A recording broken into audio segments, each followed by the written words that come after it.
So Mr. Smith and I have been working on a project to get water all the way to the back of the property, so we don't have to drag 200 feet of hoses around. So this morning, my husband tied this PVC pipe into the existing hose spigot thing here.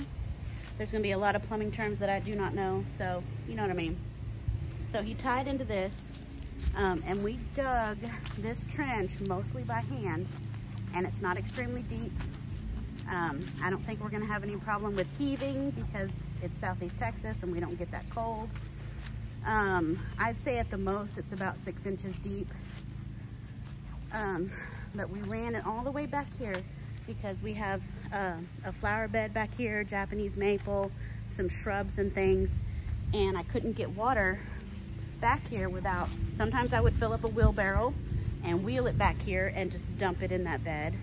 I did have some soaker hoses that after a while quit working, but I had to line up the whole 200 feet of hose from a spigot way over there by the side of the house and then hook up the soaker hoses to get to this bed back here. And these poor trees and shrubs over here, they just got nothing. They got nothing, and they look like they've been getting nothing. Poor things. So that's gonna get better now. The water is here and it does turn on. There it is. So while we have this trench open, see, it's just on a post right there, and I'm gonna put a splitter, manifold splitter, I don't know the name. It's to where we can have the drip lines and a regular hose if we need it. Okay. So I decided to go ahead and film a little bit because I hadn't really filmed any of this. I don't usually film the more interesting things that we're doing, but I guess I should start doing that. Because, I mean, there's a lot of stuff to do here to get things set up just to make our lives easier. Because in the summertime, when the plants need water most, I don't want to be dragging around 200 feet of hoses. I don't want to do it. And hopefully now I won't have to. So see this fence line here, all these shrubs, what I'm going to do is I'm going to run a 1/2 inch drip line all the way down and then pop in some emitters to each shrub so that they will no longer have to suffer.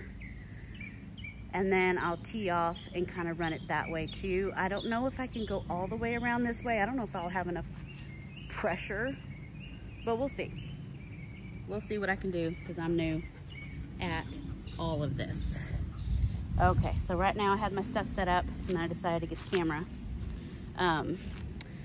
While we have this trench open here, that's where I was going. While we have this trench open, I've run my 1/2 inch line alongside the water pipe, just enough to get to this Japanese maple, coral bark Japanese maple here. I want to run a drip emitter there because this thing's been getting crispy and we haven't been getting good fall color except for the first year we had it because it's just frying. It'll just fry up and crisp up without giving us that beautiful fall color.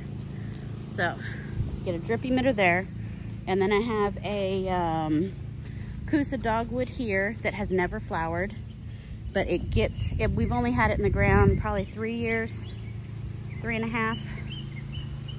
Oh, we might have bought this in 2016. We may have, it may be 4 years, but it's never flowered. And it looks like half of it has died, but it's just dropped its leaves. What it does is it just stresses out with the heat and it'll drop all its leaves. And then like right here, it puts out new ones. So we have the old leaves from earlier this summer and then it's just popping out fresh ones. And I think that's just because of stress. And of course, that's not helping that the water line went straight through it, but this was the path of least resistance because as you can see, we have some gigantic oak trees. Lots of big oak trees and they have lots of roots. And this was kind of the path that we chose. We did run into a few roots. You can see here where my husband had to use the axe and get out a chunk of root. But it had to go right here. And so this poor dogwood I did have to tear into those roots pretty good. So, but I'm gonna put some Medina Plus on there. Just helps with root shock, and it is a lot cooler now. We have another cold front coming Monday. So it's like the very end of September now, and we're actually cooler than usual for this part of Texas. So that'll help with the stress. Plus there's gonna be some water going to it. I'll go ahead and run some water. As we were digging, we had quite a bit of water from Tropical Storm Beta, but it's still kind of dry down here. So I'll go ahead and run these emitters after I get all this set up and get this buried. So that's what I'm working on today.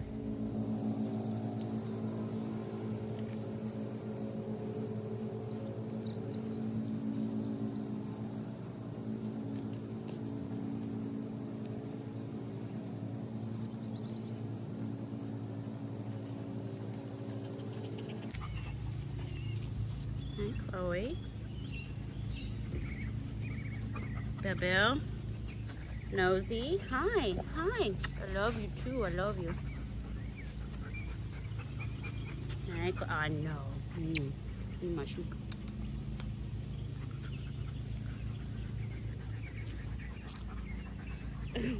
What are you? Did you bring me a stick?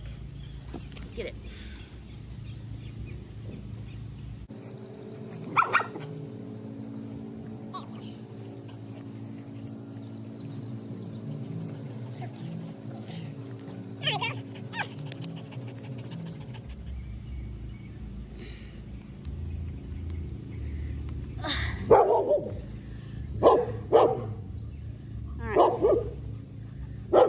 Is a barbed T, this little T going to this 1/4-inch supply line, and so the T takes the supply line to the 1/2-inch line that's going to be in the trench, and then another 1/4-inch will go to this emitter, and then the other one will go to this emitter, because I kind of want to put 2 emitters around each tree. I think that'll be better for the tree. Both trees, because it gets so hot here in the summer. And I also realize I'm standing in a fire ant bed. Ooh. Yeah. Well, I'm right on the edge of one. So I think I might treat this hole as well before I close it up. Those fire ants are a pain in the ass. I don't know why they have to be here. Why? And then the other end, there. And then this end is gonna go into this supply line that is gonna be buried. So I'm gonna pop with my hole popper. Pop right here. And I have another barbed connector. So one part's gonna go in the 1/4-inch, and then the other part is going to go into the 1/2-inch.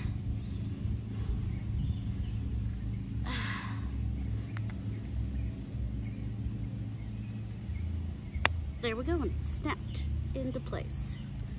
And I'm choosing a landscaping pin to kind of hold it down until I can get it buried. So that part of the line will be buried. This part will be above ground. And I did make it kind of too long, but I'd rather have it too long than too short. Okay, all finished. And I've got one emitter here. I wasn't sure if I was gonna do 2 or 1 for this tree. Right now I just have 1, but I can add another one later. So, coral bark Japanese maple, 1 emitter there. And then here, I have 2 around the Coosa dogwood. Now after I bury the line, I will, move the emitters around, kind of space them out a little further away from the tree, more around the drip line. But yeah, it looks good. I'm happy with it. So now it's time to bury this line.